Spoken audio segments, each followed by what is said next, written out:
সুবহানাহু ওয়া তাআলা একটি উপদেশ, একটি নাসিহা, যেটা সকলের জন্য, মুসলিম অমুসলিম বানু ইসরাইল সবার উদ্দেশ্যে আল্লাহ সুবহানাহু ওয়া তাআলা বলছেন, ওয়াস্তাঈনু বিস-সাবরি ওয়াস-সালাহ ওয়া ইন্নাহা লাকাবীরাতুন ইল্লা আলাল খাশিঈন। এটা সূরা বাকারার 45 এবং 46 নম্বর আয়াত। এই আয়াতের অর্থ হচ্ছে ওয়াস্তাঈনু, তোমরা সাহায্য প্রার্থনা করো, বিস-সাবরি, ধৈর্যের মাধ্যমে, ওয়াস-সালাহ, সালাতের মাধ্যমে, ওয়া ইন্নাহা, আর এটা লাকাবীরাতুন, অনেক কঠিন, অনেক ভারী, অত সহজ নয়, ইল্লা আলাল খাশিঈন, তবে যারা আল্লাহকে ভয় করে তারা ব্যতীত। আল্লাযীনা ইয়াযুন্নুনা, কারা আল্লাহকে ভয় করে? আল্লাযীনা ইয়াযুন্নুনা, যারা ধারণা করে, যদিও এখানে শাব্দিক অর্থ ধারণা, কিন্তু আসল উদ্দেশ্য হচ্ছে ইয়াকিন, আয-যন্নু বিমা'নাল ইয়াকিন, যারা নিশ্চিতভাবে বিশ্বাস করে, আন্নাহুম মুলাকু রাব্বিহিম, যে তারা তাদের প্রতিপালকের সাথে একদিন না একদিন সাক্ষাৎ করবেই। আমরা কি বিশ্বাস করি যে আমাদের প্রতিপালকের সাথে আমাদের একদিন দেখা হতে পারে?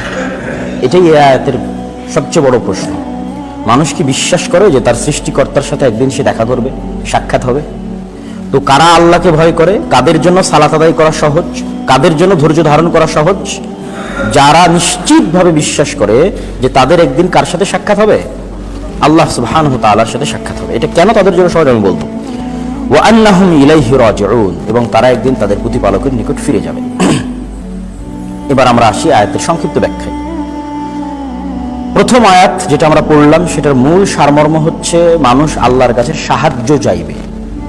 এই সাহায্য চাওয়াটা মানুষের আল্লাহর কাছে কোনো কিছু পাওয়ার থাকলে সেটা চাওয়া, বিপদে পড়লে সেখান থেকে উদ্ধার হতে চাওয়া, কোনো কষ্ট কোনো সমস্যায় থাকলে সেটা দূর হতে চাওয়া, কোনো কিছু পেতে চাইলে সেটা আল্লাহর কাছে চাওয়া যে আল্লাহ আপনি আমাকে দেন।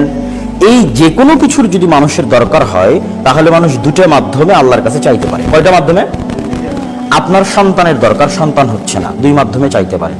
আপনার অনেক টাকা পয়সার দরকার, ধনী হওয়ার দরকার, আল্লাহর কাছে চাইবেন, দুইটা মাধ্যমে চাইতে পারেন। আপনি অনেক বিপদে পড়েছেন, বিপদ থেকে উদ্ধার হতে চান, দুইটা মাধ্যমে আল্লাহর কাছে চাইতে পারেন। আপনি অসুস্থ হয়ে গেছেন, আপনার ছেলে অ্যাক্সিডেন্ট করেছে, আপনার ছেলে মেয়ে হারিয়ে গেছে, পানিতে ডুবে গেছে, আপনার আল্লাহর সাহায্য দরকার, আপনি দুইটা মাধ্যমে আল্লাহর কাছে সাহায্য চাইতে পারেন। কথা কি আমার বোঝা যায়? সেই দুইটা মাধ্যমের এক নাম্বার হচ্ছে আস-সবর, ধৈর্য। এক নাম্বার কি? ধৈর্য। তথা আপনি যদি বলেন যে হে আল্লাহ আপনি আমাকে সন্তান দেন, তো এই এখনই আল্লাহ সুবহানাহু ওয়া তাআলা দিবেন, এটা হওয়া যাবে না। এটার উপর কি লাগবে? ধৈর্য লাগবে। ধৈর্য কিন্তু তিন প্রকার। কয় প্রকার? ধৈর্য কয় প্রকার? তিন প্রকার। কি কি ধৈর্য? সৎ আমলের উপর ধৈর্য, অসৎ কাজ থেকে বিরত থাকায় ধৈর্য, বিপদে ধৈর্য। ব্যাখ্যা দিচ্ছি। ধৈর্য শব্দের শাব্দিক অর্থ হচ্ছে, যেটাতে আরবিতে সবর শব্দটা যে অর্থে ব্যবহার হয়। কি অর্থে ব্যবহার হয়? যখন আমরা মুরগিকে টোপার মধ্যে ধরি, টোপা বুঝেন? ওটাকে আরবিতে বলে যে সবারা ইয়াসবুরু, যে আমি মুরগিকে টোপার মধ্যে আটকে রেখেছি। এটার জন্য আরবিতে সবর শব্দ ব্যবহার হয়। তাহলে সৎ কাজের উপর ধৈর্য মানে ওই যে মুরগিকে আপনি আটকে রেখেছেন, তখন প্রতিদিন সকালে কোরআন তেলাওয়াতের উপর নিজেকে কতক্ষণ আটকে রাখতে পেরেছেন? কথা মানে বুঝতে পারেননি? কথা কি বুঝতে পারছেন? 5 ওয়াক্ত সালাতে প্রতিদিন মসজিদে আসতে হবে, এটার উপর কতক্ষণ নিজেকে আটকে রাখতে পেরেছেন, ধরে রাখতে পেরেছেন? কতদিন? এই জন্য কিন্তু রাসূলুল্লাহ সাল্লাল্লাহু আলাইহি ওয়াসাল্লাম বলেছেন যে আফজালুল ইবাদাত দাওয়ামুহা ওয়া ইন আকাল, সবচেয়ে উত্তম ইবাদত ওইটা যেটা অল্প হলেও নিয়মিত হয়।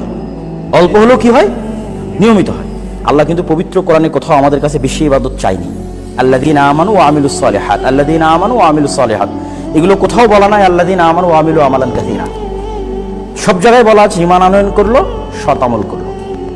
তো সৎ আমলের একটা পার্ট হচ্ছে আল্লাহর ইখলাস, আল্লাহর নবীর সুন্নাতের অনুসরণ। ঠিক আরো একটা পার্ট হচ্ছে নিয়মিত করতে থাকা। কি করতে থাকা? নিয়মিত। হুট করে একদিনে 1000 রাকাতের চাইতে প্রতিদিন 2 রাকাত বেশি উত্তম। প্রতিদিন 2 রাকাত বেশি উত্তম। একদিনে একদম পবিত্র কোরআন পড়ে শেষ করে দিলাম, 3 দিনে কোরআন পড়ে শেষ করে দিলাম, এর চাইতে প্রতিদিন 5টা আয়াত, প্রতিদিন সূরা ইখলাস, প্রতিদিন আয়াতুল কুরসি উত্তম। তাহলে সবরের 3টা প্রকার বললাম। 1, সৎ কাজের উপর ধৈর্য, কতক্ষণ নিজেকে ধরে রাখতে পারছি।